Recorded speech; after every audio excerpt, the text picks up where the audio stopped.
Hi everyone, Aidan here with etrailer.com. Today we're going to be taking a look at the Kuat Class 2 J-Style kayak carrier here on our 2021 Audi Q7.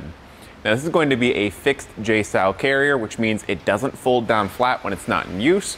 Maybe not the best if you're planning on leaving it on for long periods of time, but it is going to get a really good strong hold on the kayak up on your roof here. J-Style is going to also be great for getting multiple kayaks on your roof if you want to. So if you've got a friend coming with you, you can pop one of these on the other side of the vehicle and still have some room on your crossbars to spare. Let's check it out. This is going to have an 80-pound weight capacity, so just keep that in mind when you're loading it up or looking to get this for your boats. Now I will say, with the Q7 being a slightly taller vehicle, it is not the easiest to load. You definitely have to lift that weight above your head and get it set into these cradles here. And especially if you're maxing out that 80 pounds, that's a lot of weight to be moving, especially after you've been out on the water and you're already tired. I might suggest looking into something like a load assist system. If you like the J-Style, go with the Malone downloader with the Telos load assist system.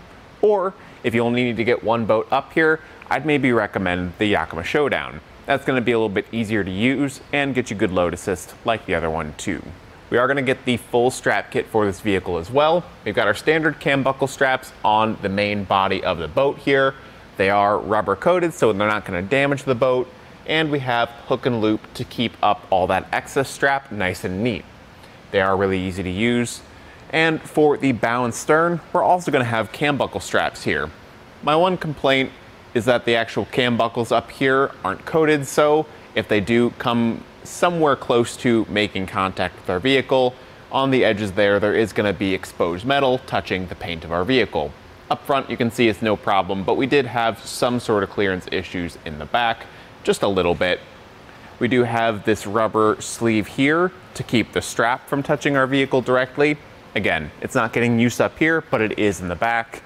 And the one thing it is missing entirely is some sort of place to anchor in. The Q7 doesn't have great anchor points, and since this doesn't come with S-hooks to hook into any loops, we do have to use some hood anchors. The eTrailer strap kit does have those included, so if you want to swap out the whole kit, you can, or you can just get those dog bone anchors to shut in the hood here and to shut in the back hatch, just giving you a little loop right here to run the strap through. That way it has a nice solid anchor point. With everything unstrapped, we can unload the kayak and get a better look at the carrier here. I'm just going to kind of push it up and start to slide it out here. It's definitely easier to do with a second person, but definitely also doable on your own. And we can lift the kayak away. Inside the carrier here, we're going to have rubber pads throughout to give some grip on the boat, as well as just some protection. They are going to hold up better over time compared to foam like you see in some other carriers. There's a slot on the top here to route our straps through, so it makes loading it up really easy. We can just run that through, kind of toss them to the side, put up our boat, and then just toss the straps over. Just makes securing it down a lot easier, and it's nice knowing that you have these fixed points ready to go. Underneath we can see it is a clamp around design with this bottom plate and these hand knobs tightening it down to the crossbar. It is nice that it's tool free, but because of this, we are sacrificing some security. Some of these kayak carriers will come with specially keyed Allen screws that do require that special tool to tighten and untighten. Those ones, they do take a little bit longer to install just because you have to have that tool. You can't do it tool free, but you do have that security aspect there. So it's just up to you to decide what's more important to you, whether you want that ease of installation or that peace of mind with security. Like we mentioned before, this is a fixed carrier, meaning that these arms don't fold down. So if we want to leave the carrier on between our outings with our kayak, we are going to be adding 14 inches to the top of the crossbar. Now with a taller vehicle like this, I would watch out if you're pulling in your garage at night. Just anything where we're going to have a lower clearance situation, this does add a fair bit more than something that would fold down, such as the Malone downloader. For me, the advantage of a fixed carrier though is that it just feels more sturdy.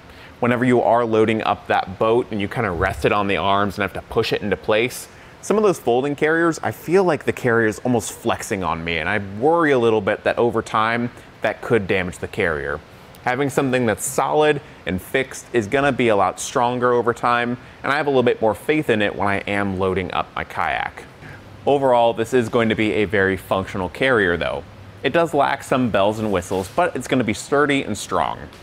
For me, I would maybe go with something like the Malone Downloader. I like the idea that you have the ability to fold it flat when it's not in use, and on a taller vehicle like this, I think that is important. And I like the idea that it is compatible with a load assist system. That Telos load assist is really nice on the Downloader. Not the most elegant thing in the world, but it's just nice to have that help pushing the boat up into place, especially after you've been on the water. You're gonna be tired. Lifting that kayak up overhead every time, especially if you're on your own, isn't ideal. Whichever way you end up going though, I think it's gonna work out really well for your Q7 here. Thanks for watching.